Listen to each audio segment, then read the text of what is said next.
Bloodlust. We chose the title Bloodlust because it has many connotations.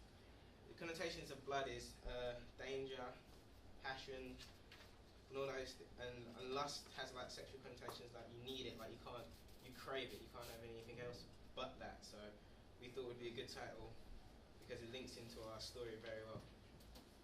Yes, but the name Bloodlust actually links into the characters, which are vampires.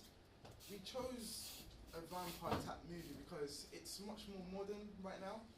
It's much more friendly with the youth of today, the teens today, and the age certificate for the film is 15 because you want everyone to come watch it. We want a mass group audience, and people over 18 are not really into horror films anymore. They're more usually busy with university work and want that much money for the film.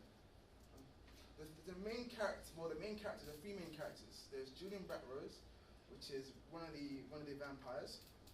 The storyline behind this character is that his father was actually a vampire. His father was a vampire. His mother was a human. And what happened is that his mother and his father had an affair with each other. All right, which is part of the selling point. And because of this. Because of his father having a relationship with the human mother, he was exiled from his family was exiled from the vampire kingdom, right? Because his father is a vampire royalty, and then his mother himself was exiled. His personality is aggressive. He doesn't let people near to his heart, which is what a vampire is like. He drowns himself in human blood and loves to destroy the lives of others. At present, even his own family despise him. His costume is usually a black jacket, a black t-shirt, black boots, black jeans, and considers himself a rock star.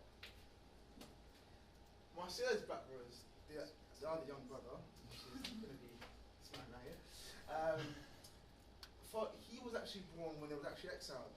So following the exile of his mother and brother, his father, Eric Blackrose, they mentioned that name, Eric Blackrose, and his mother, which is Sandra Blackrose, I'm not going to say the word, but they mated when they were exiled, when he was exiled, and then he was born. Alright? The difference between him and his brother is that he is totally loyal to his older brother. He would do anything for a family.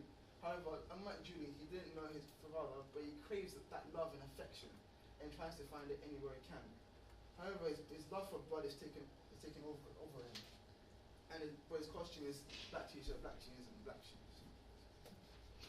Sancha Morrington, which is going to be this one right here.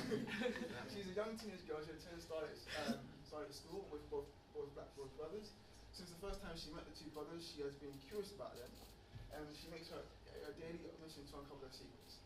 Her personality is that she's a bright, very intelligent girl, admired by a lot of her peers. She's practically a curious person, dreams of one day becoming a detective. She's a very fashionable lady, and this is a character. Storyline. Well, this is kind of I'm gonna make you read that. This is kind of okay, it's a long storyline.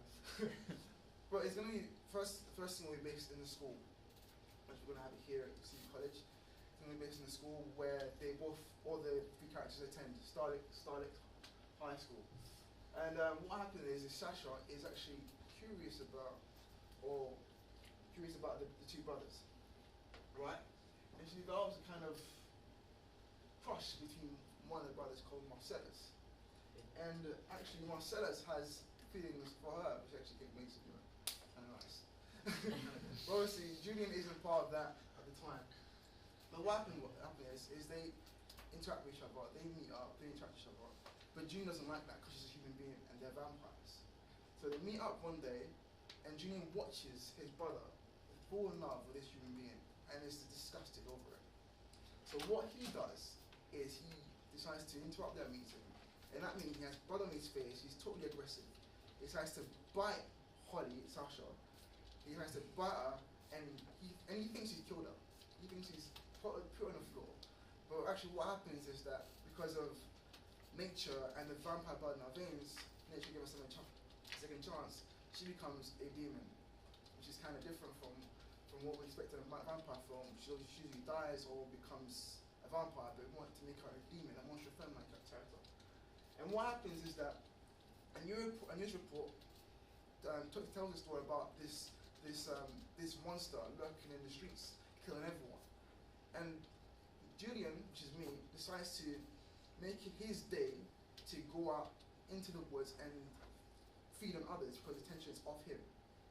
But instead, Sasha, finding out that Julian, is the killer, who the one who killed her in the first place, kills him. Okay, which makes it kind of different from what we expect in a horror film. And usually in a horror film, is usually the final girl usually masculinized by a phallic weapon.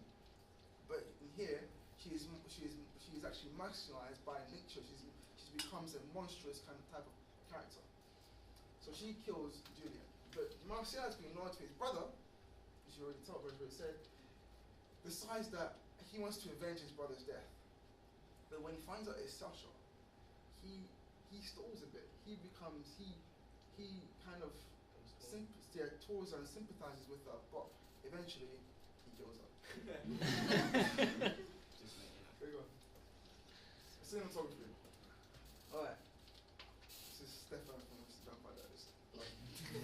Basically, what we want to do is use reverse shots and all the shorter few shots to show the conversation between two brothers, to enhance their relationship and show the viewers of how they actually communicate with each other as vampires, as teenage vampires.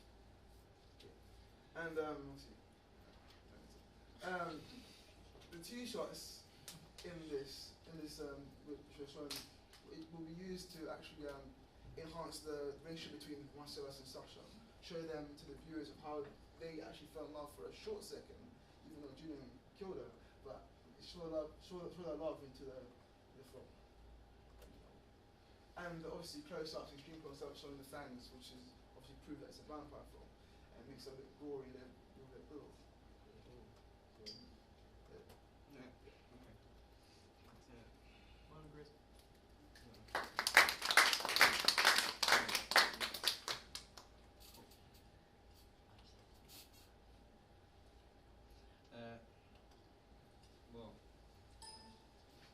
Well, yeah, I'll stand.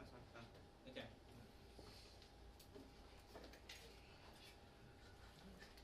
Well, as you know, our title is Bloodlust.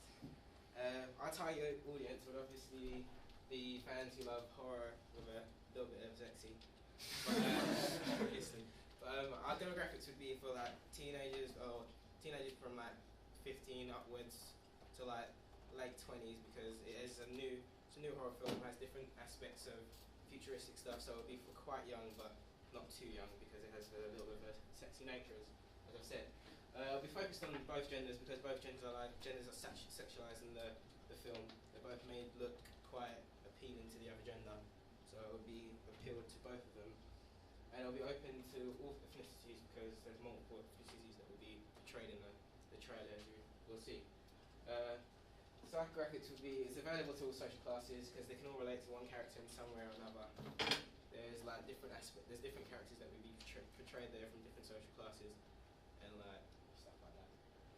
Lifestyle would be the middle and working class, because they normally go to the cinema to escape from reality, so they would want to see a movie that's maybe not as realistic as normal horrors. And they would also want to do this because they might aspire to be glamorous like the vampires and look like them in the movie and stuff like that. Personality characteristics, they would have to be like to be scared, have to have jump, but they would also have to have like charm and a little bit of romance in it as well.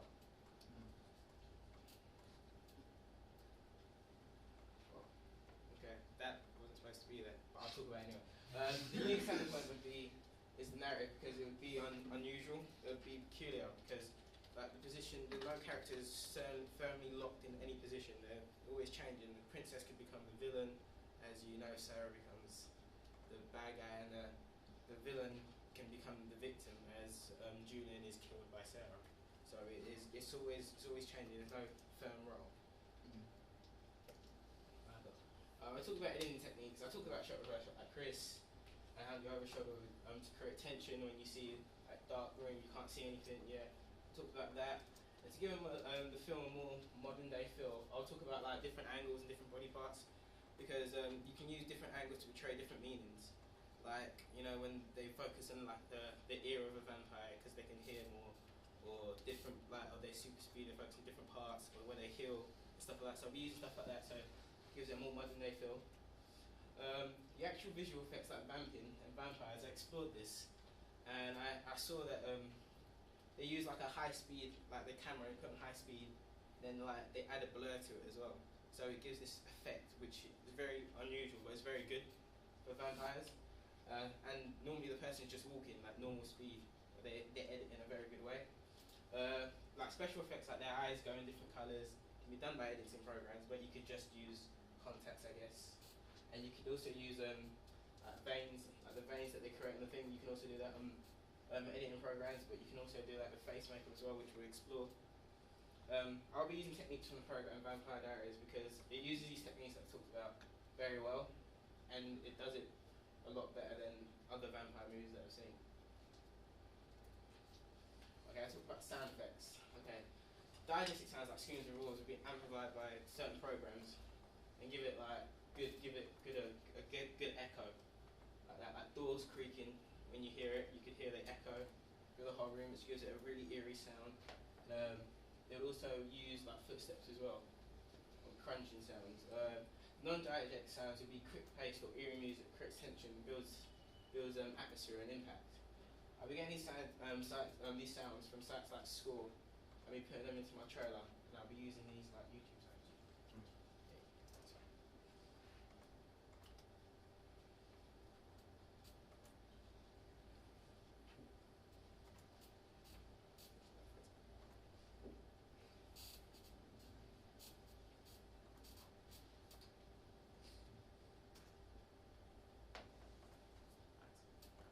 Is everyone alright?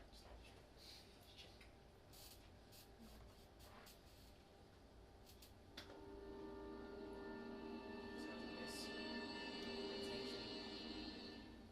There we go. I smashed. Sounds like that. Tension.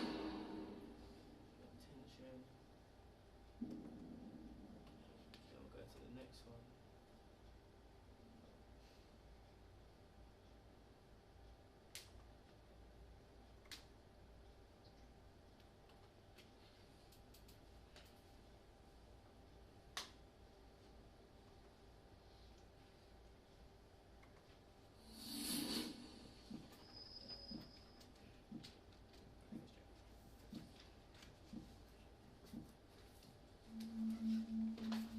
Starts off with eerie sounds.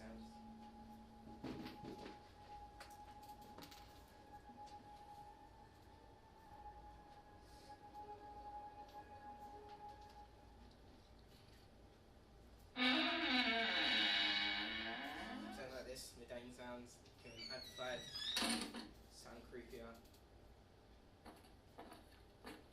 Yeah, create fear and tension, build it up. Create more atmosphere.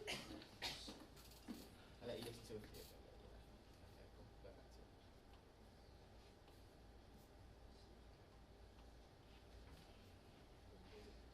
Yeah. Lastly, I talked about the narrative, like, and how it conforms or challenges different parts. As I talked about before, in the unique selling point, in Prop Theory, stereotypically, the villain is Julian, the hero is Marcellus, and the satirist is Princess. However, because our story challenges it, the theory becomes different. It sort of is challenged completely because the villain becomes the victim and the princess becomes the villain. And that's just different. It's different to normal horrors these days where there's normally a villain, there's normally a hero. It's all set in stone. Unlike ours, it changes. It conforms to totalitarian and equilibrium because there is some sense of normal. And then there's obviously disrupted by Julian killing Sasha and her becoming a monster, a demon. And then it's attempted to be repaired by Marcellus going out on this revenge thing to reset stuff. The lead vice Strauss theory, binary opposites, comes into play really well as well because technically vampires are dead and they're battling, and Julian confronting Sarah makes undead versus alive, which is opposites, and they conflict very well. And then good versus bad changes between the storyline because the good originally is Sarah and the bad is Julian. However, it changes from Marcellus being the only good there and Sarah becoming the villain, which is bad. So it changes throughout the story, but there's always a set binary opposite between each person, and each scene in the film, basically.